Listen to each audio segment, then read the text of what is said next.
नमस्कार प्यारे दोस्तों, आपका बहुत बहुत स्वागत है हमारे इस सेशन में। और हम टेस्ट के आज हम अपने नोट्स के माध्यम से टेस्ट एंड मेजरमेंट्स और इवैल्यूएशन को कंप्लीट रिवीजन करेंगे।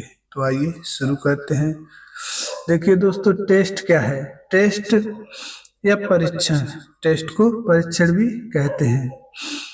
टेस्ट एक उपकरण या साधन है। टेस्ट क्या है? एक उपकरण या साधन है जिसका उपयोग किसी विशिष्ट कौशल या योग्यता को मापने के लिए किया जाता है। ये आपको टेस्ट में याद रखना पड़ेगा। इसके बाद मेजरमेंट्स को संख्यात्मक मापन भी कहा जाता है। ओके, ठीक है।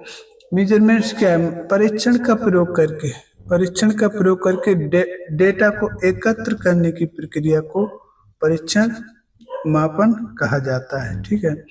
इससे संख्यात्मक मूल्य या विशेषज्ञ द्वारा वैज्ञानिक स्कोर भी प्राप्त होता है।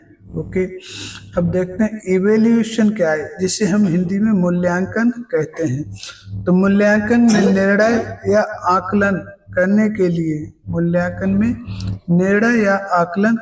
लिए परिणामों की व्याख्या करता है।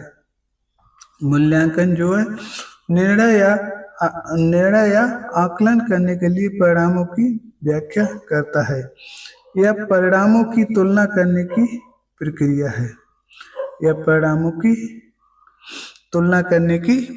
है। जैसा कि आप जानते हैं, टेस्ट के द्वारा हम मेजरमेंट्स निकालते हैं और मेजरमेंट्स निकालने के बाद फिर हम मूल्यांकन को सक्सेसफुल कंप्लीट कर लेते हैं। तभी आप एक दूसरे से लिंक करें, तभी आपको अच्छे से समझ में आएगा। मूल्यांकन में निर्णय या आकलन करने के लिए परिणामों की व्याख्या करता है। मूल्यांकन जो है दोस्तों, निर्णय या आकलन करने के लिए परिणामों की व्याख्या करता है या परिणामों की तुलना करने की एक प्रक्रिया है।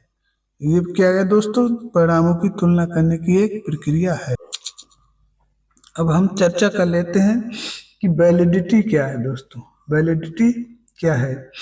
अब ये तो हमारे डेफिनेशंस हो गई टेस्ट, मेजरमेंट्स एंड इवैल्यूएशन की। एक अच्छे टेस्ट के लक्षण या विशेषताएं क्या होती हैं? Criteria of good test. Criteria में क्या क्या होना चाहिए? Validity what purpose of measurements, यानी इसका वैलिडिटी को आप कह सकते हैं व्हाट पर्पज ऑफ मेजरमेंट, किस उद्देश्य से बनाया गया है और क्या मापता है। एक उपकरण तभी वैध माना जाता है जब वह वही मापता है जिसको वह बना है। ठीक है। एक उपकरण तभी वैध माना जाता है जब वह वही मापता है जिसको वह बना है। ठीक है दोस्तों, जैसे बेइंग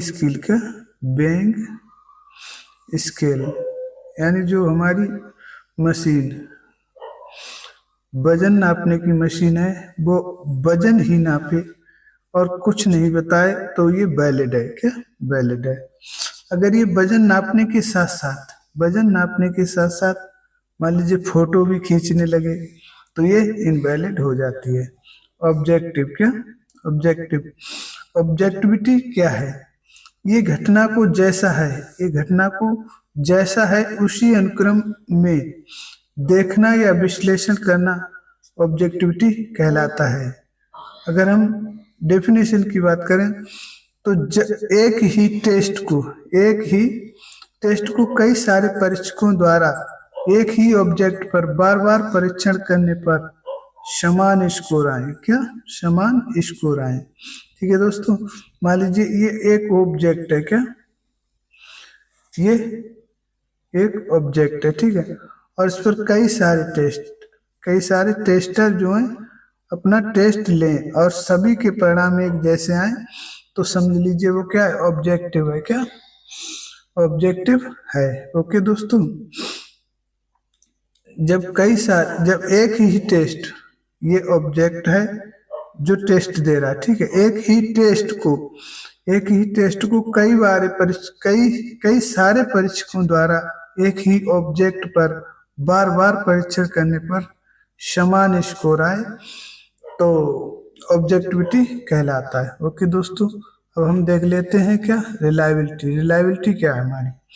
रिलायबिलिटी तो आप जानते ही होंगे, सामान्य भाषा में ये शब्द उपयोग किया जाता है जब कोई किसी व्यक्ति पर विश्वास करता है तो वो कहता है कि वो हमारे लिए बहुत रिलायबल है।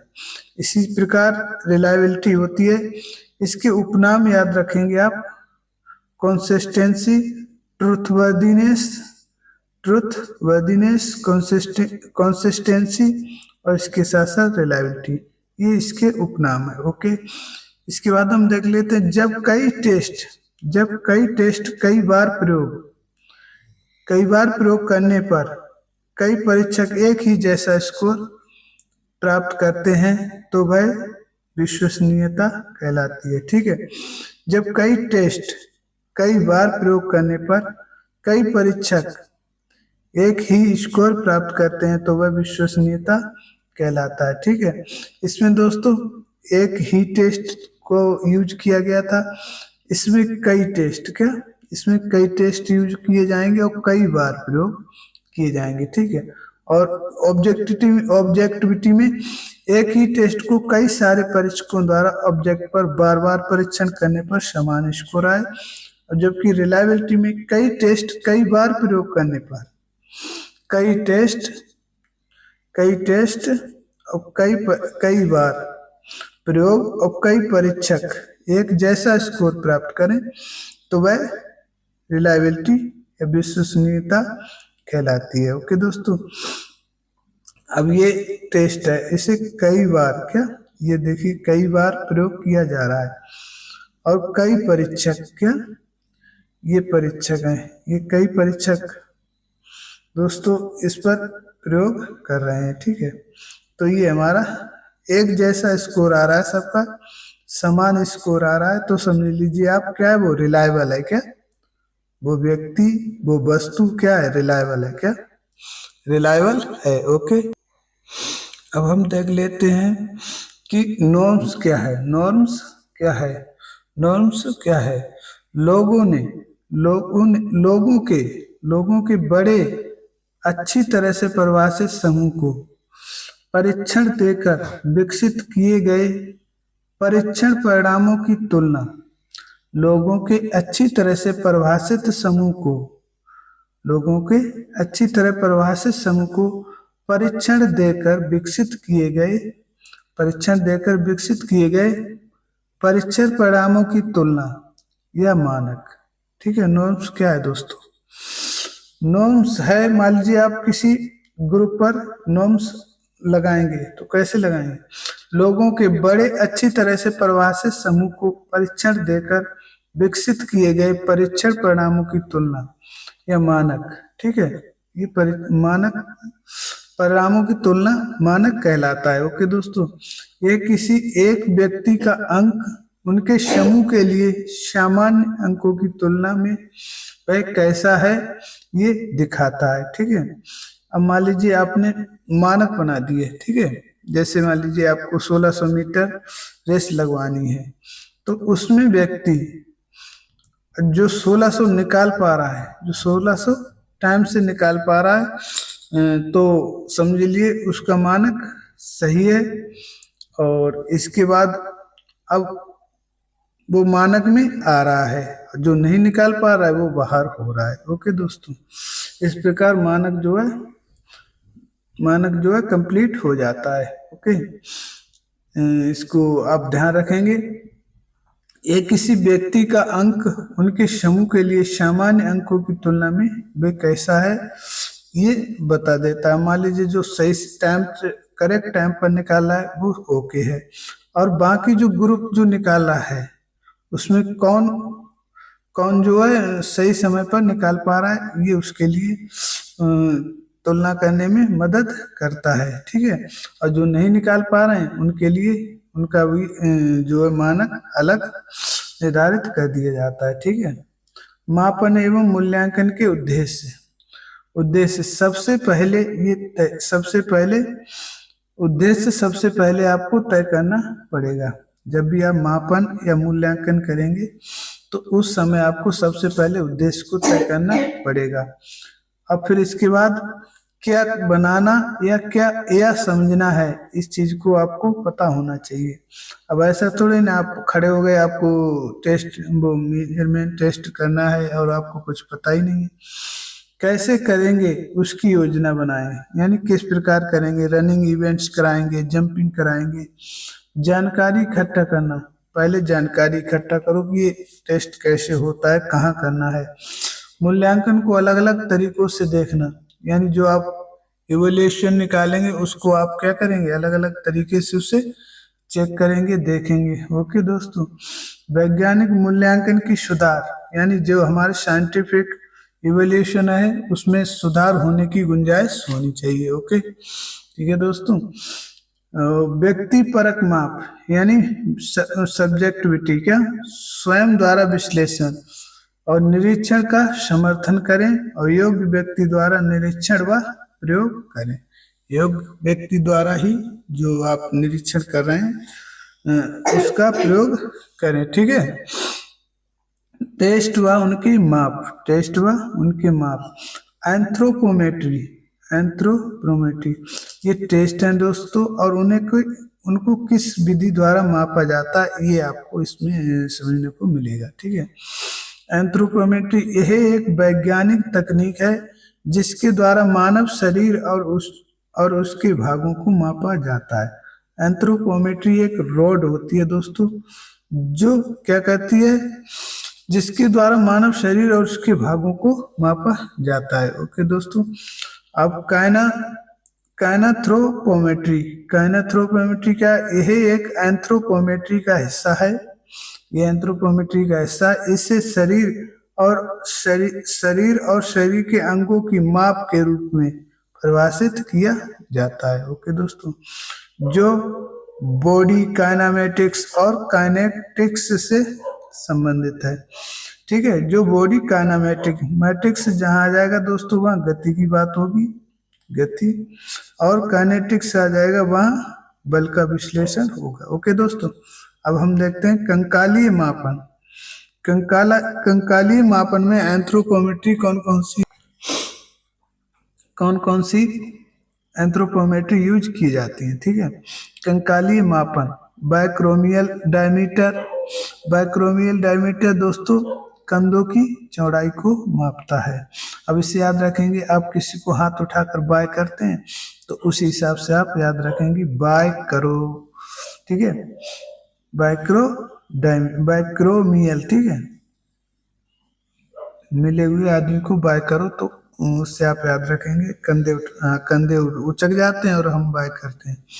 बाय क्रिस्टल, या क्रिस्टल से आप याद रखो, मान लो कोई ठोस वस्तु, क्या, और ठोस वस्तु यानी पथरी जो हमारे पेट में क्या हो जाती है, पथरी हो जाती है किडनी में, तो उस हिसाब से आप याद कर लो क्रिस्टल किस में हो जाता है, पेट में। ओके दोस्तों।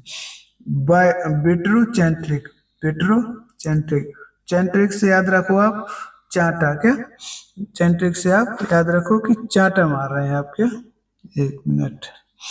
अब किसी के क्या कर मार रहे हैं, चांटा मार रहे हैं, और चांटा कहाँ मारा जाता है, हिप पे, क्या, हिप पे। ओके दोस्तों। ह्यूमरस बायकॉन्डिलर, ह्यूमरस से आप तो समझ ही जाएंगे एल्वोविट, का, एल्वोविट। फीमर से आप समझ जाएंगे नी वेट। ठीक है। ये तो हमारे क्या थे, ये हमारे थे टेस्ट और उनके मापन, यानी किस क्या क्या माप सकते हैं। ओके दोस्तों, आगे देखते हैं दोस्तों कंपोनेंट ऑफ फिजिकल फिटनेस। अब हम टेस्ट मेजरमेंट्स और उनकी डेफिनेशन जानने के बाद अब हम कंपोनेंट्स ऑफ फिजिकल फिटनेस को देखते हैं। कंपोनेंट ऑफ फिजिकल फिटनेस दोस्तों बार बार पूछे जाने वाला ये क्या है, टॉपिक है, और ये दो भागों में बटा हुआ होता है। Number 1 health related physical fitness components, और दूसरा होता है हमारा motor skill related physical fitness. ठीक है। और हेल्थ रिलेटेड में हेल्थ रिलेटेड में क्या होता है? हेल्थ रिलेटेड में वो कंपोनेंट्स शामिल करे जाते हैं जो एक सामान्य व्यक्ति में होने चाहिए। और मोटर स्किल रिलेटेड में वो कंपोनेंट शामिल किए जाते हैं जो कोई खिलाड़ी हो या एथलीट हो। ओके दोस्तों, क्योंकि ये ज्यादातर स्पोर्ट्स से रिलेटेड है। ओके दोस्तों, आगे देखते हैं मस्कुलर स्ट्रेंथ। मस्कुलर स्ट्रेंथ यह मांसपेशियों की वह क्षमता है जो किसी प्रतिरोध के विरुद्ध बल लगाती है। अगर आपसे पूछा जाए ताकत क्या है, स्ट्रेंथ मीन्स शक्ति। शक्ति क्या है? मस्कुलर शक्ति क्या है? मस तो आप इंग्लिश में भी बोल सकते हैं, it is the ability of muscles which act against resistance. और हिंदी की बात करें, ये मांसपेशियों की वह क्षमता है जो किसी प्रतिरोध के विरुद्ध बल लगाती है। जब भी एक्ट अगेंस्ट रेजिस्टेंस यानी किसी भी प्रतिरोध के विरुद्ध जो एक्ट हो या कार्य हो, तो वह हमारा क्या लगता है? बल। क्या उसे हम मस्कुलर शक्ति कहते हैं। ओके दोस्तों, कहने मस्कुलर एंडुरेंस। मस्कुलर एंडुरेंस क्या है? मस्कुलर एंडुरेंस क्या है ये हम समझते हैं। यह मांसपेशियों की वह क्षमता है जो किसी प्रतिरोध को थकान की अवस्था में हटाती है। जो किसी प्रतिरोध को थकान की अवस्था में हटाती है। अगर इंग्लिश में बात करें तो it is the ability of muscles that act against resistance in the condition of fatigue. ठीक है, यानी जो किसी प्रतिरोध को थकान की अवस्था में हटाती है या विरुद्ध बल लगाए, तो वो हमारा मस्कुलर एंडुरेंस होता है। तो हम देखते हैं कार्डियोवास्कुलर एंडुरेंस। कार्डियो का मतलब दोस्तों होता है हृदय। क्या? हृदय। और वास्कुलर का मतलब होता है श्वसन प्रणाली। यह हृदय व फेफड़ों की वह क्षमता है। It is the ability of heart and muscle which act against in the condition of fatigue with combination of heart and lungs। Okay दोस्तों, ये हृदय व फेफड़ों की वह क्षमता है जो समन्वय के साथ किसी गतिविधि को बिना थके लंबे समय तक जारी रखती है। लंबे समय तक जारी रखती है। जब भी लंबे समय की बात हो जाए या थकान की बात हो जाए, वहां एंडुरेंस जरूर आ ही जाता है। ठीक है, तो हम इस प्रकार से याद रख सकते हैं। ठीक है दोस्तों, ये हो गया हमारा कार्डियोवास्कुलर एंडुरेंस। ठीक है, यह हृदय व फेफड़ों की वह क्षमता है जो समन्वय के साथ किसी गतिविधि को बिना थके लंबे समय तक जारी रखती है। ओके, अब हमारा आगे फ्लेक्सिबिलिटी। Flexibility means लचकता। यह शरीर के अंगों व जोड़ों की वह क्षमता है। ये शरीर के अंगों व जोड़ों की वह क्षमता है जो जोड़ों को अधिकतम तनाव प्रसार करने में मदद करती है। जो जोड़ों को अधिकतम तनाव प्रसार करने में मदद करती है। जैसे फ्लेक्सिबिलिटी क्या है? फ्लेक्सिबिलिटी में आप याद रखेंगे एक वर्ड होता है रोम, रेंज ऑफ मोशन। ठीक है, रेंज ऑफ मोशन। जहां भी रेंज ऑफ मोशन की बात हो, समझ लेना आप फ्लेक्सिबिलिटी की बात हो रही है। ये शरीर के अंगों व जोड़ों की वह क्षमता है जो जोड़ों को अधिकतम तनाव प्रसार करने में मदद करती है। ठीक है, it is the ability of joints and organs that full range of motion helps in full range of motion। ठीक है, बॉडी कंपोजिशन क्या है? यह शरीर के गैर वशीय ऊतक, लीन बॉडी मास का द्रव्यमान, हड्डी, मसल, पानी का अनुपात है। ठीक है, बॉडी कंपोजिशन क्या है?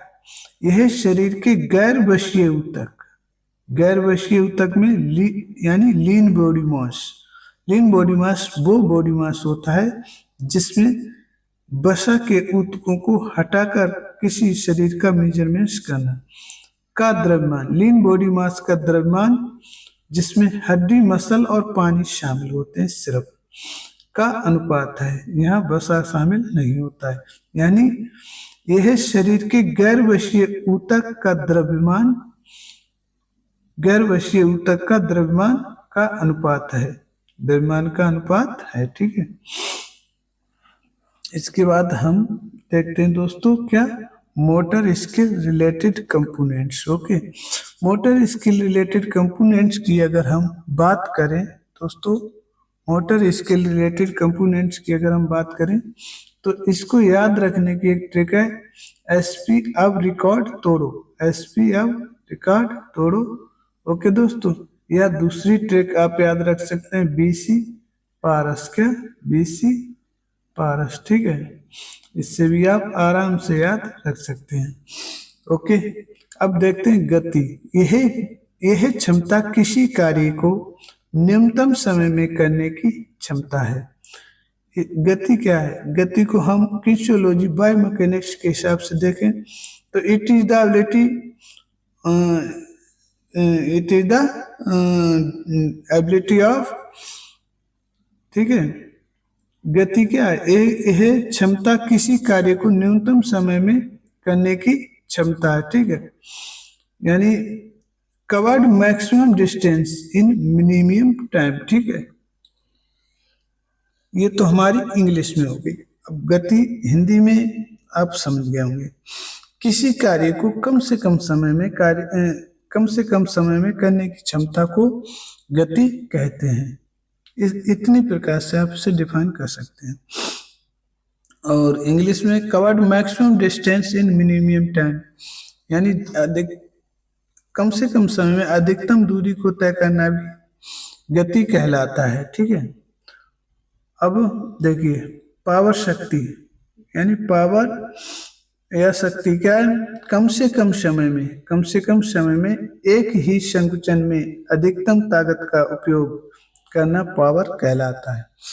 पावर, इसका एग्जाम्पल आप याद रखेंगे। ठीक है, इधर आप याद रखेंगे एग्जाम्पल में, कम से कम यह क्षमता किसी कार्य को न्यूनतम समय में करने की क्षमता है। जैसे कूदना, क्या, जल्दी जल्दी कूदना, हाथ टहलना, यानी किसी कार्य को आप जल्दी जल्दी करें।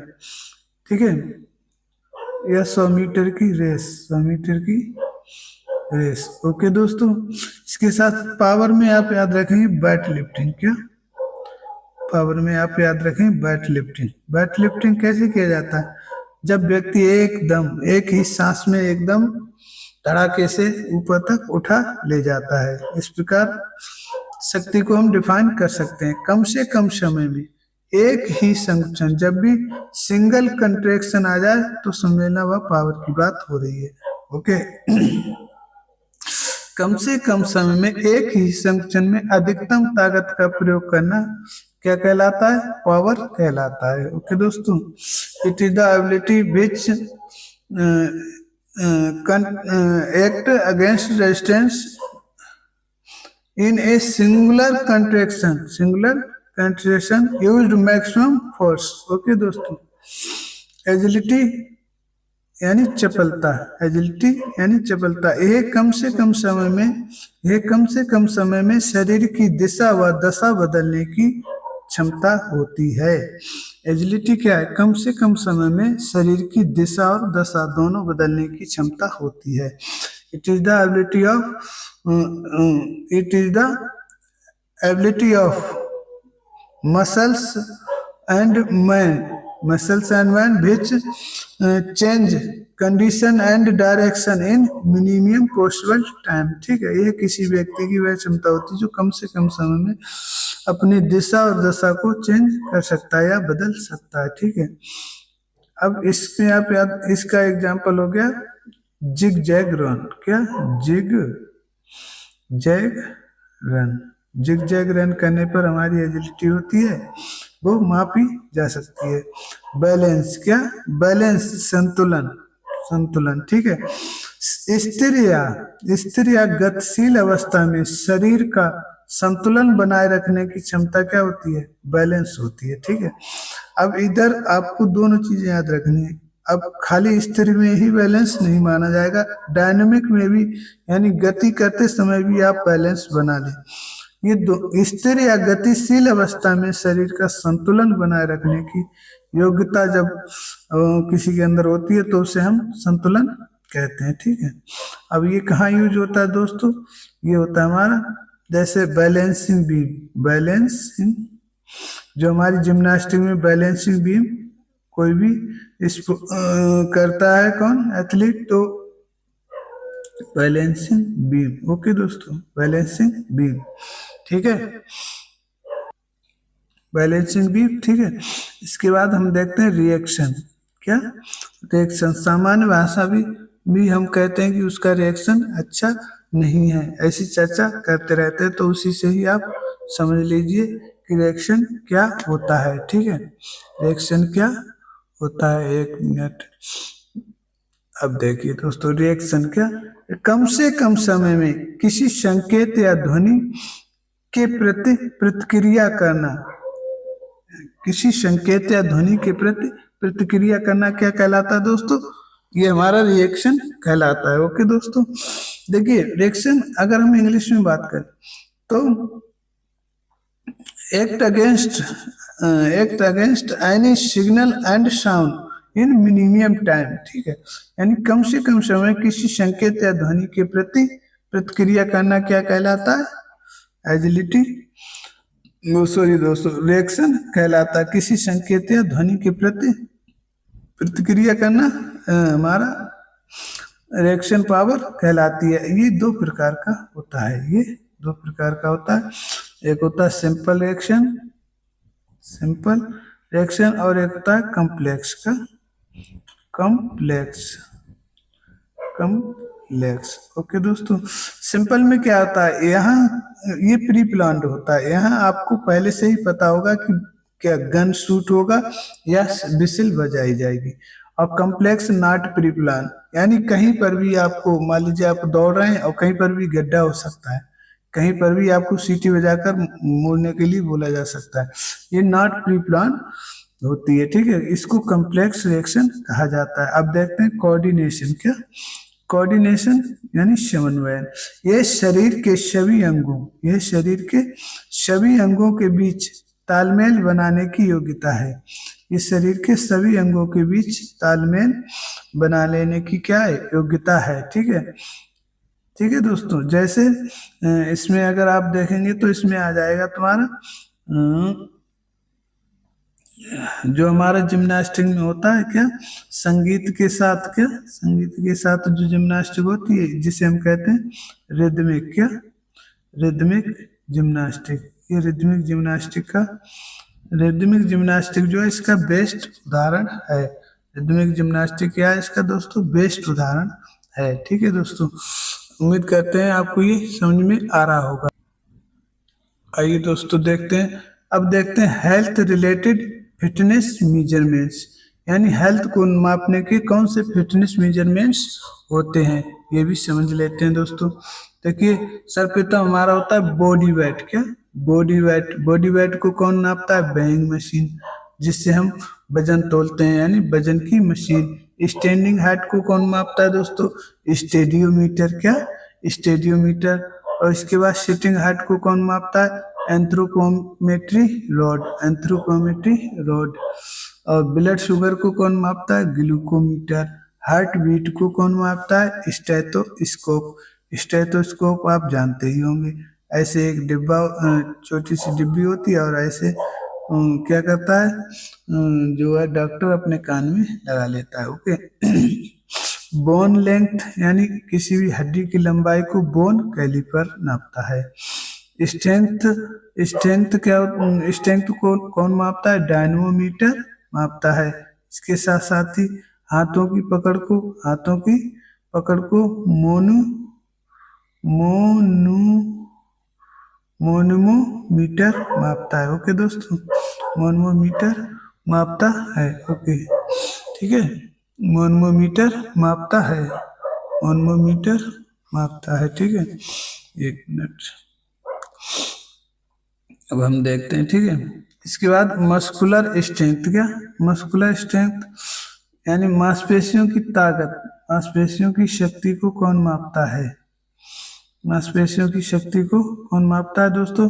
Flexed arm hang. Flexed arm hang कैसे किया जाता है?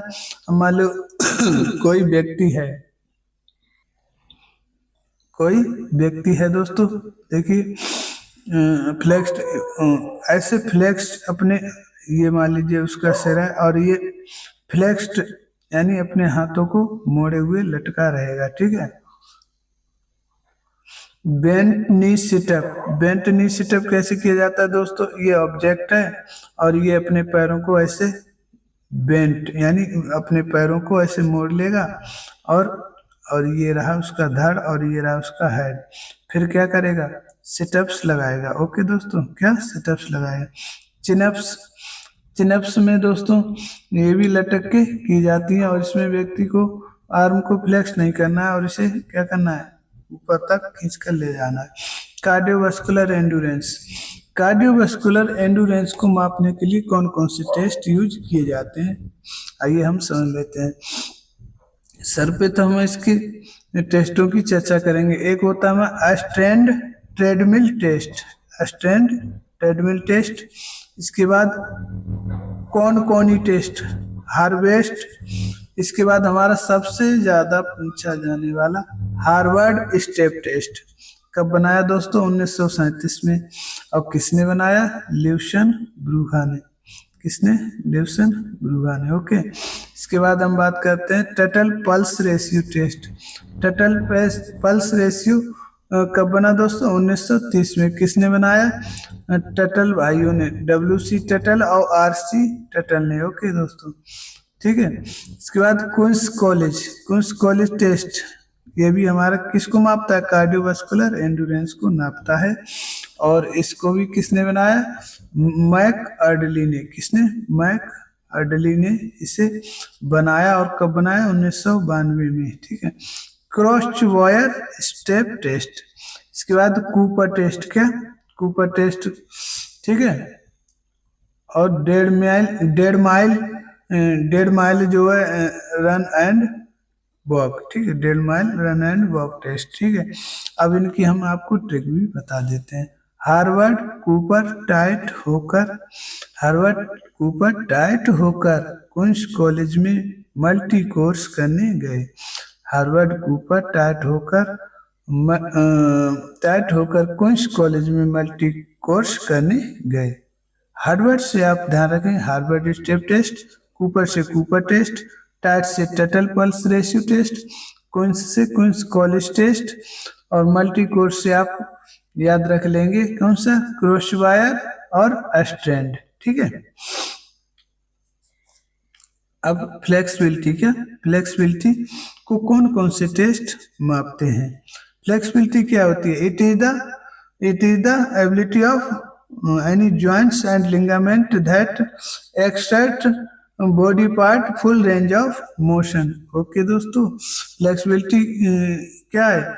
यह जोड़ों व लिगामेंट की वह क्षमता है जो पूर्ण प्रसार करने में मदद करता है। ओके, पूर्ण प्रसार करने में क्या करता है? मदद करता है। ओके दोस्तों, अब हम बात करते हैं किसकी? फ्लेक्सिबिलिटी की। तो फ्लेक्सिबिलिटी क्या है? Sit and reach test. Flexibility को कौन कौन से टेस्ट सही से मेजरमेंट्स कर पाते हैं वो हम समझते हैं। ओके दोस्तों, देखिए फ्लेक्सिबिलिटी क्या, सेट एंड रीच टेस्ट, इसे किसने बनाया दोस्तों? बेल्स एंड ढिल्लन ने, बेल्स एंड ढिल्लन ने बनाया था। अब Scott and French test, Scott and French test. इसके बाद हमारा गोनियोमीटर, इसके बाद फ्लेक्सोमीटर, इसके बाद टाइकीमीटर और इसके टाइकी टेस्ट, और ये हमारा हो गया ब्रिजअप टेस्ट और ये हो गया साइड स्प्लिट टेस्ट। आप विदाउट कंफ्यूजन के इसे एक ट्रिक के माध्यम से भी याद रख सकते हैं। एक आदमी प्लास्टिक के ब्रिज पर बैठकर इधर उधर साइड स्प्लिट यानी टिच कर रहा था। ओके, कैसे लर्न रखेंगे? आदमी से, ठीक है। ये प्लास्टिक से आप ध्यान रखेंगे, फ्लेक्सिबिलिटी से रिलेटेड है। ब्रिज अप, ये हमारा ब्रिज अप हो गया। इधर उधर से साइड स्प्लिट से रिलेटेड है, ठीक है। और टिच टिच से हमारा टी की टेस्ट हो गया। और बैठकर से हमारा ये हो गया सिट एंड रीच टेस्ट। अब क्या बचा गोनियोमीटर का। गोनियोमीटर तो आप जब बार बार रिवीजन करेंगे तो गोनियोमीटर और फ्लेक्सोमीटर ये आपको अपने आप ही याद हो जाएंगे, ठीक है दोस्तों, ठीक है। और प्लास्टिक से याद रख लो स्कॉट कोट क्या है, प्लास्टिक का, ऐसे याद रख लो। बैलेंस टेस्ट के लिए आप कौन कौन से टेस्ट का यूज करेंगे, ठीक है। तो बैलेंस टेस्ट के लिए हम stork stand test, Bass stick test और मॉडिफाई बॉस स्टिक टेस्ट और फ्लेमिंगो बैलेंस टेस्ट और नेल्सन बैलेंस टेस्ट। इतने सारे टेस्ट हम यूज करेंगे और इनको भी आप लंबी समय तक याद करने के लिए इस ट्रिक का यूज कर सकते हैं। नेल्सन ये हो गया। इस बॉस की स्टिक से क्या करा, मॉडिफाई आ गया। और स्टिक से स्ट्रोक आ गया। फिल्मी सितारों का संतुलन बनाते हैं, ये हो गया हमारा बॉस। स्टिक से स्टॉर्क हो गया दोस्तों, और बॉस स्टिक, इसमें भी स्टिक आ रही है। अब मॉडिफाई फिल्मी सितारों का संतुलन बनाते हैं। अब यहाँ फिल्मी से फ्लेमिंगो टेस्ट हो गया, ठीक है, फ्लेमिंगो टेस्ट हो गया है। ओके, इस प्रकार हम बैलेंस के सभी टेस्ट को लर्न रख सकते हैं, ठीक है। आगे देखते हैं। अब हम दोस्तों देखते हैं एक्सप्लोसिव पावर टेस्ट में क्या क्या शामिल किया जाता है, इसको आप याद रख सकते हैं। हम आपको हर टेस्ट की एक बेस्ट ट्रिक देंगे, बाकी आपके ऊपर डिपेंड करता है। आप ऐसे याद कर रख सकते हो तो ऐसे याद रखिए।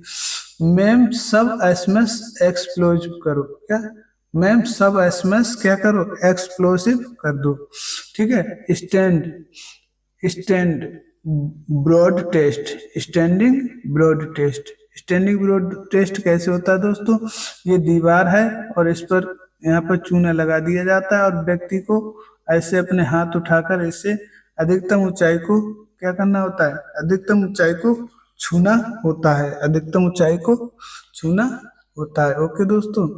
अब देखते हैं मेडिसिन बॉल थ्रो। इसमें एक व्यक्ति को बॉल दे दी जाती है बहुत भारी, और ये पीछे घूमकर और आगे अधिकतम दूरी तक फेंकने का प्रयास करता है। मर्गारिया एनारोबिक टेस्ट। सार्जेंट जब में कोई भी व्यक्ति क्या करेगा, ऐसे कूदेगा, ठीक है दोस्तों, और अधिकतम दूरी तय करने का प्रयास करेगा। वर्टिकल जंप में दोस्तों आपको ऐसे ही कूदना होता है ऊपर की तरफ, ठीक है। अब एक बार रिवीजन कर ले। मैम सब एसएमएस एक्सप्लोजिव करो। अब एस 2 बार आया है तो इसमें आप स्टैंडिंग और सर्जेंट जब, और मैम से मर्गेरिया और मेडिसिन बॉल थ्रो, और सब बी से हमारा हो गया वर्टिकल जंप, ओके दोस्तों, ओके। इस प्रकार हम याद रख सकते हैं। अब हम देखते हैं एजिलिटी के टेस्ट, किसके दोस्तों, एजिलिटी की टेस्ट में सबसे प्रथम आता है स्क्वाड थर्स्ट टेस्ट।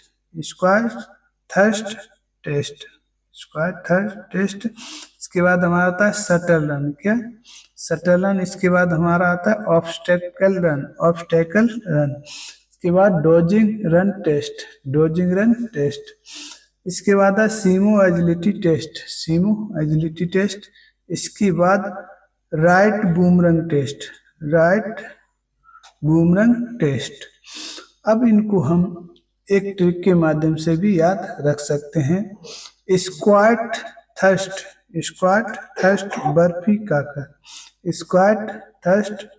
बर्फी खाकर, यानी एक व्यक्ति है स्क्वाट थर्स्ट, वो बर्फी खाकर बूमरंग में सीमो को डोज दे दिया, बूमरंग में सीमो को डोज दे दिया, यानी डोज दे देता है। ओके दोस्तों, कोई स्क्वायर थर्स्ट नाम का व्यक्ति है, वो बर्फी खाकर बूमरंग में, बूमरंग मान लीजिए एक शहर या कस्बा, बूमरंग में सीमो को डोज दे देता है। ओके, सीमो को डोज दे देता है। अब इससे आप याद रखेंगे स्क्वायर से स्क्वाइट, ठीक है, स्क्वायर थर्स्ट, बर्फी से, सॉरी दोस्तों, बर्फी टेस्ट इधर नहीं लिखा है, वो हम लिख देते हैं। ये भी हमारा किसके लिए होता है, एजिलिटी के लिए होता है, बर्फी टेस्ट, ठीक है। बर्फी खाकर, खाकर छोड़ दीजिए, बूमरंग को, बूमरंग आपका हो गया ये राइट बूमरंग टेस्ट, सीमो को डोज दे दिया, सीमो को, ठीक है, और डोज दे दिया, ठीक है, डोज दे दिया। और ऑब्स्टेकल रह जाएगा आपका, शटल रन तो आप याद ही रखेंगे। अब ऑब्स्टेकल में आप क्या करेंगे, ऑब्स्टेकल में आप सीमो को डोज दे दिया आज, क्या आज, ऐसे लिख लेंगे, तो आज से ऑब्स्टेकल भी आपका सम्मिलित हो जाएगा इसी एक ही ट्रिक में। ओके, अब हम बात कर लेते हैं स्पीड की, क्या स्पीड के टेस्टों की बात कर लेते हैं। स्पीड क्या है, गति, क्या गति को अगर हम डिफाइन करें, क्या गति को हम डिफाइन करें, गति को डिफाइन करें तो it is the ability covered maximum distance in minimum time, ठीक है, ये कम से कम समय में अधिकतम दूरी को कवर करने की योग्यता होती है। और ये हमारा 30 मीटर स्प्रिंट और flying start 30 metre, 50 yard dash, ये प्रमुख टेस्ट हैं स्पीड को मापने के, ये प्रमुख टेस्ट माने जाते हैं। इसके साथ साथ दोस्तों 100 मीटर की स्प्रिंट भी, 100 मीटर की स्प्रिंट भी मानी जाती है। ओके दोस्तों, आगे देखते हैं रिएक्शन, क्या रिएक्शन को मापने के कौन कौन से टेस्ट होते हैं। तो इसके लिए आपको याद करना होगा Nelson hand and reaction test, ठीक है, और ruler drop test, electric visual hand reaction test.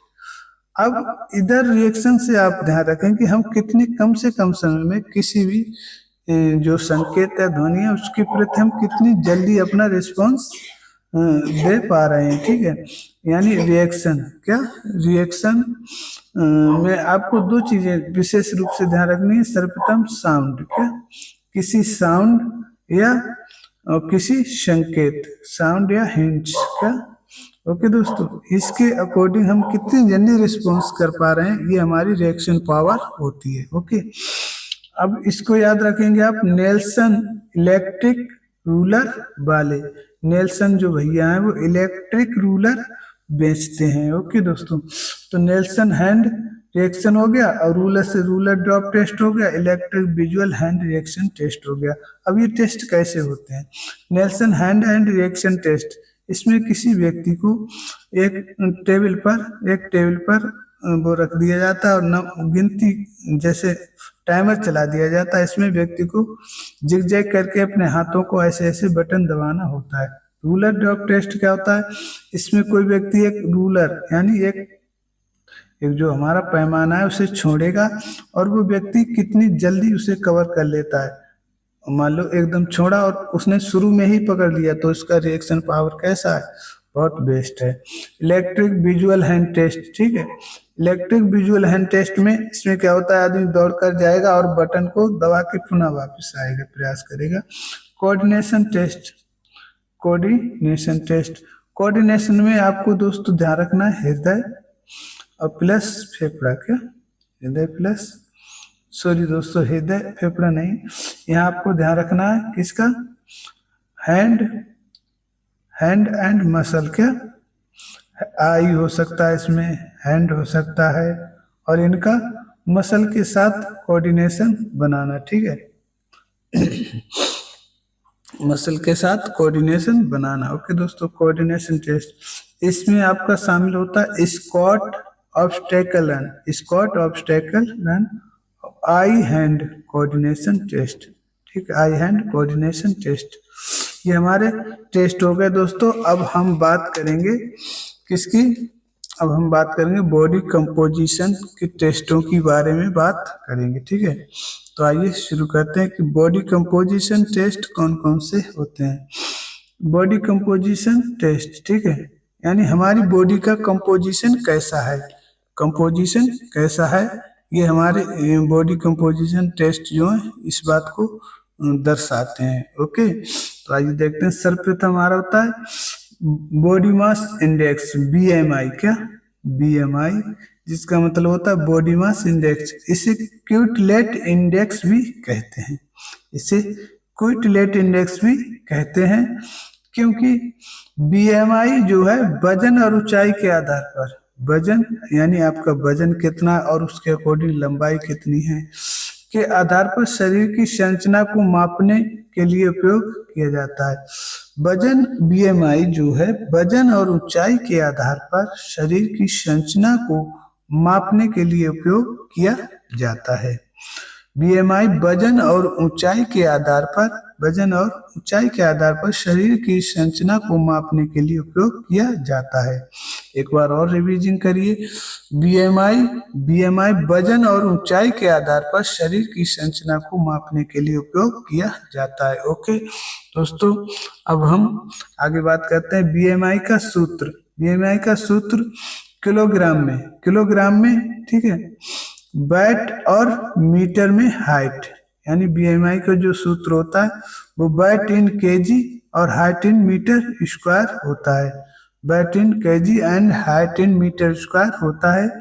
यदि वजन एलबीएस, ठीक है, और ऊंचाई इंच में हो तो कौन सा फॉर्मूला लगेगा हमारा, ठीक है। इससे पहले हम ये बात कर लें कि जब हमारा बीएमआई का सूत्र यदि किलोग्राम में वजन है, वजन हमारा किलोग्राम में है और मीटर में हमारी हाइट हो तो कौन सा फॉर्मूला हम लगाएंगे, तो हमारा होता है weight in KG height in metre square, यानी जो हाइट है वो हमें किसमें, मीटर में बदलकर स्क्वायर, स्क्वायर करके, यानी 2 बार मल्टीप्लाई करके रखनी पड़ेगी। ओके दोस्तों, यदि बीएमआई का वजन एलबीएस में और इंच में हाइट हो तो क्या करेंगे, तो बैट इन एलबीएस, यानी वजन ऊपर ही रहेगा और हाइट इन इंच स्क्वायर ये नीचे रहेगा, ठीक है। हाइट हमेशा नीचे रहेगी, दोनों टेस्टों में नीचे ही है, आप ध्यान रखें। इसके बाद एलबीएस जो हमारा होता है 703, वो हमारा मल्टीप्लाई हो जाता है। ओके, अब हम देख लेते हैं स्कोर। क्या स्कोर क्या होता है, जब हम कोई बीएमआई निकालते हैं तो स्कोर कैसे निकाला जाता है। 18.5 से यदि कोई व्यक्ति 18.5 से 24.9 तक है तो वो नेचुरलाइज सामान्य है, उसमें कोई प्रॉब्लम नहीं है। ओके, अगर 18.5 से नीचे है, 18.5 से नीचे है तो क्या हो जाएगा, तो वो भैया अंडर वेट हो जाएगा, यानी उसके शरीर का वजन कैसा है, लंबाई के अकॉर्डिंग उसका वजन कैसा है, कम है, उसके कम है, कोई प्रॉब्लम है उसके शरीर में। 25 से 29.9 तक हमारा ओबेसिटी आता है, यानी कि आप मोटापे की तरफ बढ़ रहे हैं। 30 से 34.9 तक ओबेसिटी ग्रेड फर्स्ट आ जाता है, यानी आप फर्स्ट ग्रेड के मोटापे के अंतर्गत आ गए हैं, ठीक है। इसके बाद 35 से 39.9 तो इससे obesity grade number second, obesity grade number second में आप आ गए हैं, ठीक है। और ये 40 से 44.9 तक ओबेसिटी ग्रेड थर्ड। अब ये सबसे बड़ा खतरा होता है जब ग्रेड थर्ड तक कोई व्यक्ति पहुंच जाता है दोस्तों, तो उसका जो है स्वास्थ्य बहुत ज़्यादा ही खराब रहने लगता है। ओके दोस्तों, ये सबसे भयानक स्थिति है ग्रेड, कौन सी हमारी, ग्रेड थर्ड, ठीक है।